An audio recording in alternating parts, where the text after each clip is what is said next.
वज़ीर-ए-आज़म ने हमारी जो रिक्वेस्ट थी उसको मनोअन माना और जिस तरह हमने कहा बावजूद इसके कि IMF का प्रोग्राम चल रहा है और ऐसे में सब्सिडीज़ और इन सारी चीज़ों पे बड़ी ज़ाहिर है फ़ाइनेंस मिनिस्ट्री की बड़ी वो है, इसमें नज़र भी है और फाइनेंस मिनिस्ट्री जो है वो बड़ी वो भी करती है, लेकिन वज़ीर-ए-आज़म ने बड़ी फ़राग़दिली के साथ बलूचिस्तान के लोगों का मसला सुना और इसको वंस फॉर ऑल हल करने के लिए कहा, जिसके लिए फ़ाइनेंस मिनिस्ट्री में और मिनिस्टर प्लानिंग में असर इकबाल साहब के पास और मिनिस्टर फाइनेंस के पास हमारी 2 दिन मीटिंग्स होती रही और मिनिस्टर पावर के पास सरदार अवैस खान लगारी साहब के पास। फाइनली हम इस नतीजे पे पहुँचे कि हम with in a month in तमाम सोलर जो हमारे ट्यूबवेल्स हैं इनकी हम सोलराइजेशन की तरफ जाएंगे और उसका जो फार्मूला तय करेंगे वो उसकी एक चीफ सेक्रेटरी साहब की क़यादत में मैंने एक कमेटी बनाई है जो 3 दिन के अंदर अंदर हमको उसका फार्मूला बताएंगे कि किस तरीके से हम इस 50 अरब रुपए को यूटिलाइज़ करेंगे। जो 50 अरब रुपए हैं उनमें से 40 अरब रुपए जो हैं वो फेडरल गवर्नमेंट ने दिए हैं और 10 अरब रुपए आपकी प्रोविंशियल गवर्नमेंट अपने लोगों के लिए इस मद में खर्च करेगी और ये 50 अरब रुपए जो हैं वो ज़मींदारों को दिए जाएंगे। और जब तक ये सोलराइजेशन होती है, यानी 1 महीने का वक्त है इसमें, 1 महीने तक आज रात 12 बजे से हमारे ज़मींदारों को बिजली की फराहमी दोबारा शुरू हो जाएगी 6 घंटे के लिए और वो हम कोशिश करेंगे दोबारा जाकर, क्योंकि हमारे ज़मींदार भाइयों का ये ख्याल है कि अगर ये 8 घंटे हो जाए, लेकिन इसके लिए भी इन 6 घंटों के लिए इजाफी 4 अरब रुपए चाहिए 1 महीने के लिए। अब उस 4 अरब के लिए 2 अरब रुपए फेडरल गवर्नमेंट दे रही है, 2 अरब रुपए वो भी प्रोविंशियल गवर्नमेंट आपकी अदा कर रही है। तो ये हमारा एक तारीख़ी इक़दाम होगा। मैं समझता हूँ कि बलूचिस्तान की जितनी हुकूमतें आई, ज़मींदार एक्शन कमेटी और बलूचिस्तान हुकूमत का हमेशा से ये मुतालबा रहा है फेडरल गवर्नमेंट के साथ कि आप इन ट्यूबवेल्स को सोलराइज़ करें, सोल्यूशंस पे ढूंढें और हम फिर इसमें इस हद तक नहीं, बल्कि हम कोशिश कर रहे हैं कि मैंने एक एनर्जी डिपार्टमेंट में टास्क कर दिया है कि हम बलूचिस्तान के जो बाकी टाउन्स हैं, जो बाकी वो हैं जहाँ जहाँ बिजली की कंजम्पशन होती है, हमारी कोशिश है कि हम वहाँ पर भी ऑफ ग्रिड सॉल्यूशंस पे जाएं और सस्ती बिजली की तरफ जाएं और सस्ती बिजली जो है वो सोलराइजेशन हो सकती है, कोई हमारे कोस्टल बेल्ट पे विंड कॉरिडोर्स हैं वो विंड मिल्स हो सकते हैं।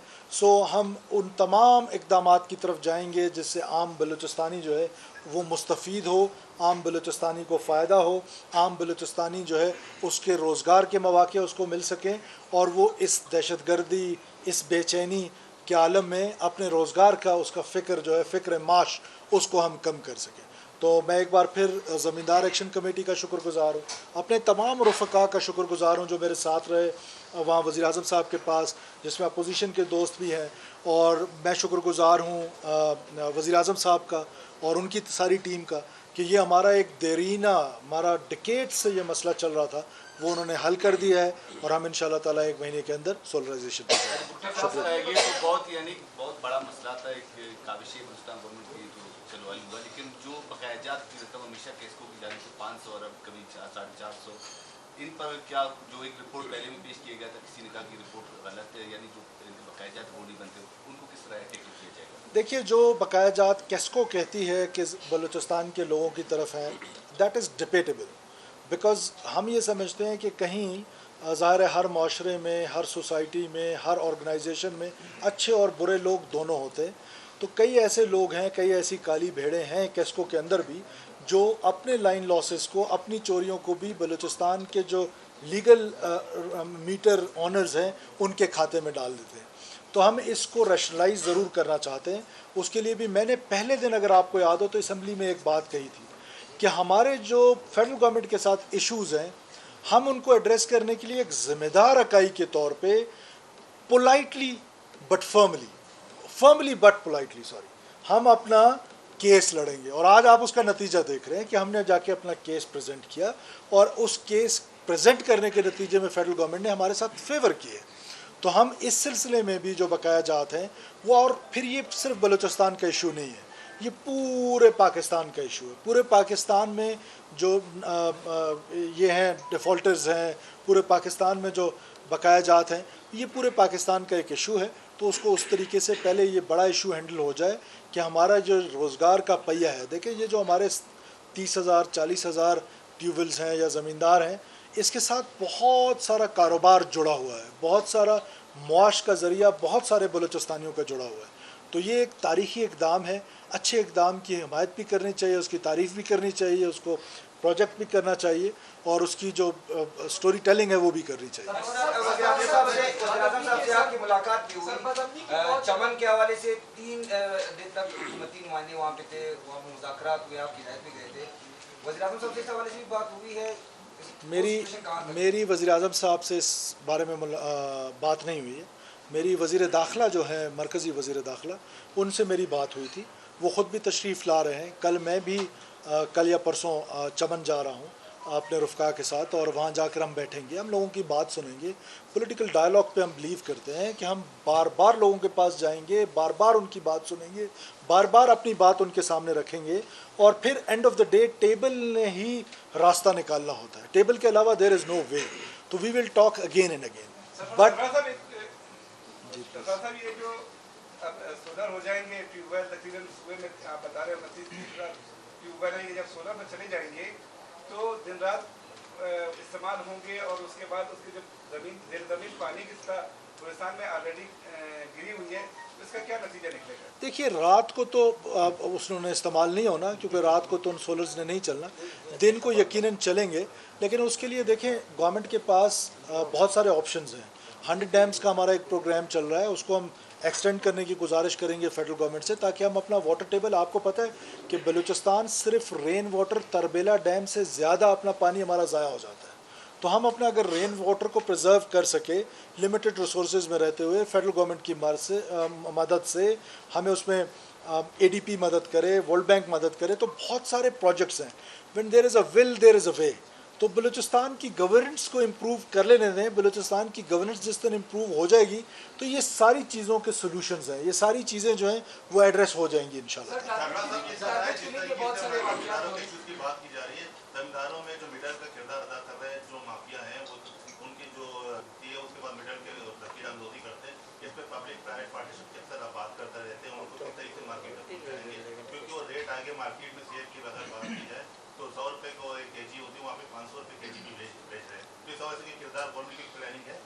देखिए, ये शिकायतें हमारे पास आईं और आपको पता है कि हमने ये प्रोक्योरमेंट इंटरिम गवर्नमेंट में नहीं हो सकी, हमारे पास आई।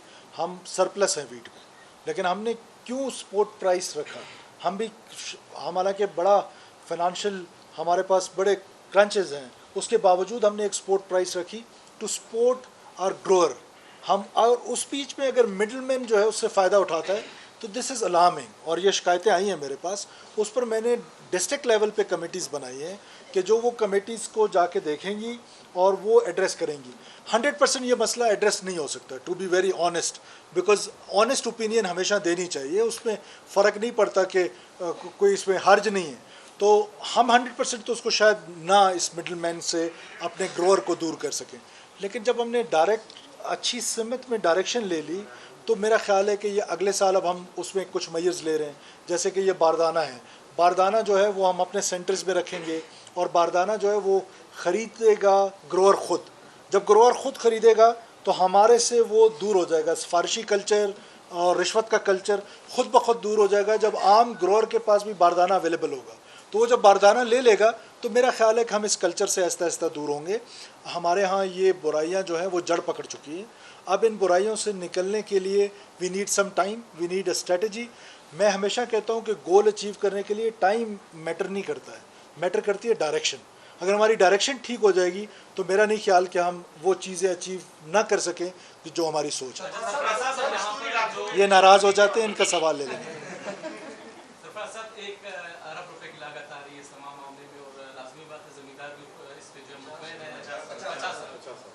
शायद बात है, ये भी जो मुतमैन है इनके एहतजाज को जो है 5 से 6 रोज़ हो गए। दूसरी तरफ बलूचिस्तान यूनिवर्सिटी के भी मुलाजमीन हैं, वो 4-5 महीने से एहतजाज करें। उनका जो मामला है वो 1.5 अरब रुपये वक्ती तौर पर, जबकि 10 अरब रुपये जो है मुकम्मल उनका जो है मामला है जिसमें अलो है। उस पर भी आप लोग आगे जाके कोई इक़दाम करेंगे? उस पर आप दिलचस्पी कम दिखा रहे हैं, जबकि इनके 5 से 6 दिन के एहतजाज पर आप गए, वज़ीर आज़म से भी मिले और मामला भी आपके सबके सामने। देखिए, एक तो मैं एहतजाज से, हजूर एक मिनट, एक तो मैं एहतजाज से, ये राइट है, मैं नहीं घबराता हूँ ये, क्योंकि कॉन्स्टिट्यूशनल राइट है किसी के पास एहतजाज करने का। अगर आप ये ले रहे हैं मैसेज कि मैं अपने लोगों की मदद इसलिए कर रहा हूँ कि ये एहतजाज पे बैठे, तो मैं उससे एग्री नहीं कर रहा हूँ आपसे। बिकॉज मुझे इससे फ़र्क नहीं पड़ता कि अगर लोग जो अपना कॉन्स्टिट्यूशनल राइट को एक्सरसाइज करो और मैं उससे परेशान हो जाऊँ, मैं उससे क्यों परेशान हूँ? उसको जब तक वो कानून हाथ में कोई नहीं लेता है, जब तक अब देखें ज़मींदार एक्शन कमेटी आके बैठी, आपका रोड खुला हुआ था, आप खुद उस रोड से आ रहे थे, जा रहे थे, तो जब तक आम आदमी को तकलीफ़ नहीं होगी, जब तक पब्लिक को तकलीफ़ नहीं होगी, तब तक उनका कॉन्स्टिट्यूशनल राइट है कोई भी बैठे। यूनिवर्सिटीज़ की जहाँ तक बात है, देखें ये एक सब्सिडी का एक इशू था जो पिछले कई दहाइयों से चल रहा था। दहाइयों से जो हुकूमतें आ रही थी वो यही कह रही थी कि इनको सोलराइज़ कर रहे हैं, तो हमने वो बोल्ड स्टेप लेके इनको सोलराइज़ कर दिया। अब जहाँ तक रही बात यूनिवर्सिटीज़ की, यूनिवर्सिटीज़ के लोग एहतजाज पे हैं, हमसे हमारी कमेटी उनसे मिलती है, एजुकेशन मिनिस्टर साहिबा उनसे मिलती हैं। हम नहीं चाहते हैं कि लोग एहतजाज करें, हम क्यों एहतजाज करके फिर उनको रिवॉर्ड करें? तो दैट मीन्स कि we are rewarding the bad behaviours, we don't want to reward bad behaviours. हम चाहते क्या हैं? अब एजुकेशन में अगर आप देखें, जब आपने सवाल कर ही लिया, तो यूनिवर्सिटीज़ में बिल्डिंग्स बनाई जा रहे हैं, जो HEC से पैसा आ रहा है वो हम बिल्डिंग्स पे लगा रहे हैं। हम जो है क्वालिटी एजुकेशन पे हमारा फोकस नहीं है, हम भर्तियों पे भर्ती किए जा रहे हैं। तो हम ये कहते हैं, जो हमारे जो यूनिवर्सिटी के दोस्त हैं, हमारे लिए बहुत काबिल एहतराम है, साथज़ा का एहतराम हम पर फ़र्ज़ है, लेकिन हम उनसे कहते हैं कि ख़ुद एहतसाबी खुद कर लें, इससे पहले कि हम आपका एहतसाब शुरू कर दें। आप एहतसाब करें, साथ साथ हम आपको फैसिलिटेट करने के लिए तैयार हैं कि आपकी बिल्डिंग्स बन रही है लेकिन तनख्वाहें नहीं है। तो कॉमन सेंस ये कहता है कि मैं पहले तनख्वाहें अपनी पूरी कर लूँ, उसके बाद नए डिपार्टमेंट्स बनाए जा रहे हैं। अच्छा, रीजनल लैंग्वेजेस पे आप देखें कि कितनी हमने भर्ती कर ली है। फिर स्टाफ जो है, जो सपोर्टिंग स्टाफ है, वो हमने क्या बनाया बलूचिस्तान को कि बलूचिस्तान में रोज़गार का ज़रिया सिर्फ हमने सरकारी उसको समझ लिया है, नौकरी को, और हमने ये फैसला कर लिया है कि मैंने अपने लोगों को नवाजना है, जिसने आना है। देखिए, हम पॉलिटिशियंस की तो अकाउंटेबिलिटी हर 5 साल बाद हो जाती है, लेकिन बदकिस्मती से बाकी जो हमारे पिलर्स हैं उनको अकाउंटेबिलिटी नहीं होती। जो आता है वो यही कहता है कि बस मैं अपने लोगों को नवाज दूँ, मैं 100 बंदे भर्ती कर लूँ, मैं 200 बंदे भर्ती कर लूँ, मैं 400 बंदे भर्ती कर लूँ। मैं किसी MPA साहब का नाम नहीं लेता, लेकिन मैं एक जगह पे गया, उनसे मेरी मुलाकात हुई, तो मुझे कहते मैंने 20,000 मुलाजमतें दी हैं, लेकिन फिर भी कहते हैं मेरा ज़िला जो है वो पसमानदा है, और पता नहीं 20 अरब रुपए भी लेके गया। तो 20 अरब रुपए भी ले गए, 20,000 लोगों को भी मुलाजमत दे दी, तो फिर आपका ज़िला पसमानदा कैसे?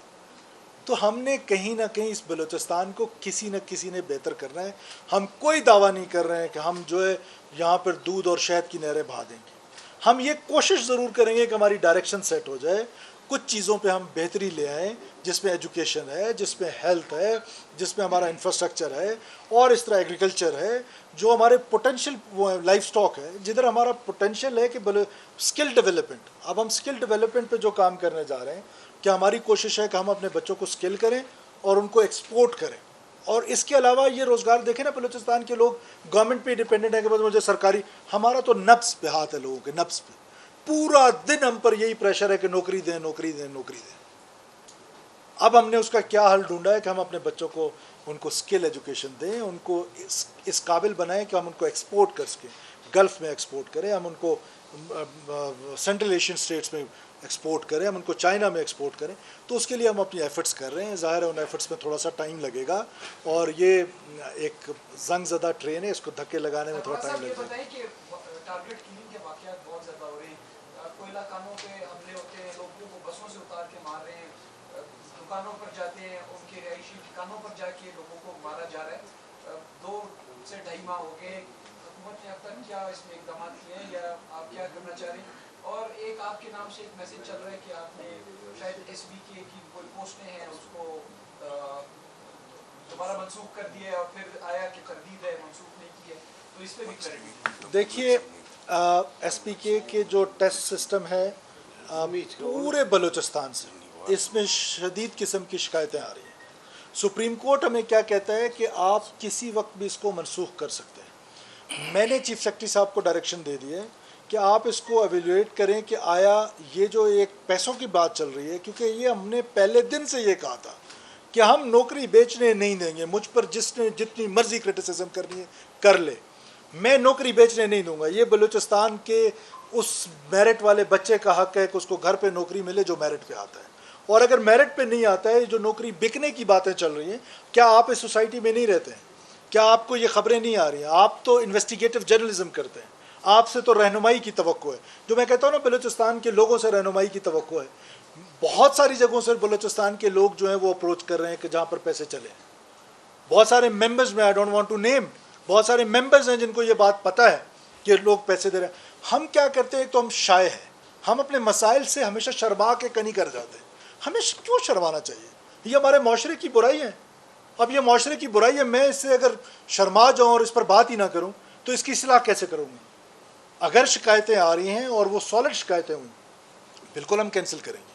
हम अगले 1-8 दिन में, मैंने मिनिस्टर एजुकेशन साहिबा को बुलाया है, हम कल इस पर बैठेंगे और अगर ये शिकायतें जेन्युइन हुई तो हम बिल्कुल इस पर, और हमारी कोशिश है कि हम एजुकेशन में, हेल्थ में और बाकी सेक्टर्स में कॉन्ट्रैक्ट बेस अपॉर्चुनिटीज़ दें लोगों को, सो दैट कि जो हमारा डिलीवरी है, सर्विस डिलीवरी है to poor message of Balochistan, जो बेचारा सर्दी में ठटरता है, जो गर्मी में झुलसता है, उसकी जो सर्विस डिलीवरी है वो इम्प्रूव करनी है। वो कैसे इम्प्रूव होगी?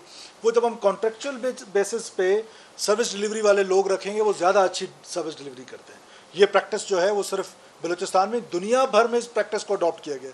अच्छे प्रैक्टिसेस को हम क्यों ना अडॉप्ट करें? और अगर शिकायत आएगी तो बिल्कुल कैंसिल करूँगा, किसी को पैसे लेने नहीं दूंगा, चाहे कुछ भी हो जाए।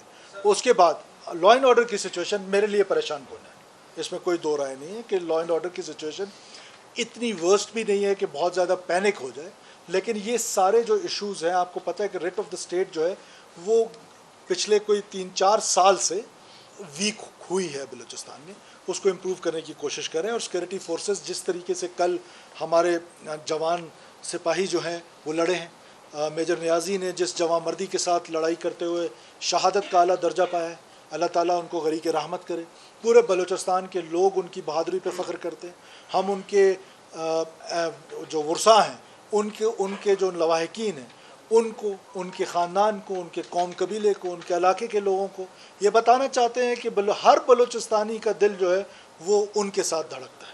हम उनके गम में बराबर के शरीक हैं, हम उनके दुख में बराबर के शरीक हैं, हम उनके फ़ख्र का भी शरीक हैं कि वो आज शहादत के आला तरीन दर्जे पे आए। और जो ज़ख्मी हैं, अल्लाह ताला उनको सेहत दे। हमारे बहादुर अफवाद जो हैं वो रोज़ाना की बुनियाद पे ऑपरेशंस कर रहे हैं, हम IBUs कंडक्ट कर रहे हैं। और हम इसको सिक्योरिटी के लिए हमने एक एपेक्स कर ली है, उस एपेक्स में भी हमने कुछ डिसीजंस लिए, कुछ हम नेक्स्ट एपेक्स में डिसीजंस लेंगे। ये जो रेट ऑफ द स्टेट है ये इस्टेब्लिश करनी है, और ये इस्टेब्लिश किसी भी तरीके से हो, हम हर वो टूल इस्तेमाल करेंगे जिससे रेट ऑफ द स्टेट जो है वो इस्टेब्लिश हो।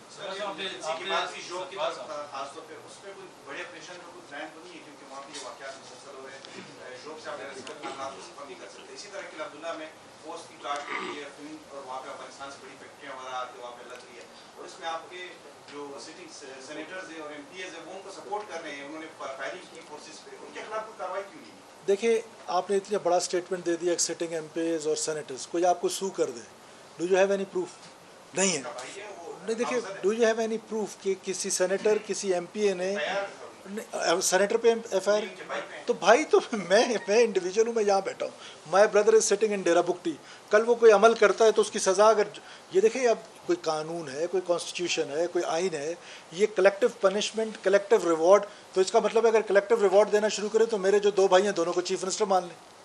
ये कोई कानून, कोई आइन के तहत चल रहे हैं। तो इस तरह की स्वीपिंग स्टेटमेंट को अवॉइड किया करें, ये आपके लिए बेहतर है। बिकॉज अब जो लॉ बन रहे हैं उसमें ये जो सू वाला लॉ है ये बड़ा एम्पावर हो रहा है। तो this is not good for you कि आप एक स्वीपिंग स्टेटमेंट दे दें कि एक सेनेटर या MPA, यस, वहाँ पर पोस्ट कास्ट हुई, हमने वहाँ पर ऑपरेशन किया, हम पर फायरिंग हुई, हमारे लोग ज़ख्मी हुए, हम दोबारा ऑपरेशन करेंगे। और ये क्योंकि फेडरल गवर्नमेंट का सब्जेक्ट है, नारकोटिक्स जो है वो फेडरल गवर्नमेंट और FC फेडरल गवर्नमेंट, हम उनके सपोर्ट में हैं। वो जब जब कहेंगे हम उनकी निशानदेही करेंगे, प्रोविंशियल गवर्नमेंट सपोर्ट करेगी। हम लड़ाई में एक दिन भी, मैं अक्सर कहता हूँ, देखें ये बात सुने, ये जो इंसर्जेंसी है, ये जो रेट ऑफ द स्टेट के मामलात हैं, ये जो दहशतगर्दी है, ये क्या सिर्फ फ़ौज का काम है? अगर रियासत के ख़िलाफ़ ये हमले हैं तो फिर ये हम सब का काम है। ये लड़ाई सिर्फ फ़ौज की लड़ाई नहीं है, ये लड़ाई पॉलिटिशियन की है, ये लड़ाई जुडिशरी की है, ये मीडिया की है, ये हमारी इंटेलिजेंसिया की है। तो ये सब लड़ाई हमने मिल के लड़नी है और हम मिल के लड़ेंगे। बलूचिस्तान के लोग बड़े रेजिलिएंट हैं। इससे पहले भी हम पर इस तरह के हमले 2009 में, आपको नहीं याद कि रोज़ाना या कोयटा शहर में क्या हो रहा था? ये अलग बात है कि कौन सी पॉलिसीज़ थी जिसकी वजह से हम दोबारा बैक टू ज़ीरो चले गए। हम दोबारा इंशाल्लाह ताला अपनी रेट जो है उसको मनवाएंगे भी और अपनी रेट इस्टेब्लिश भी करेंगे। Thank you so much. चले सर, अच्छा आप अपना उधर बाहर बात कर लीजिए, आप अपनी बाहर मैं कह रहा था बाहर अपने धरना पे बात। उधर सही, उधर सही, उधर हमारे रुफ़का जाएंगे, ये सही है, उधर हमारे रुफ़का आपके साथ जाएंगे। आप होंगे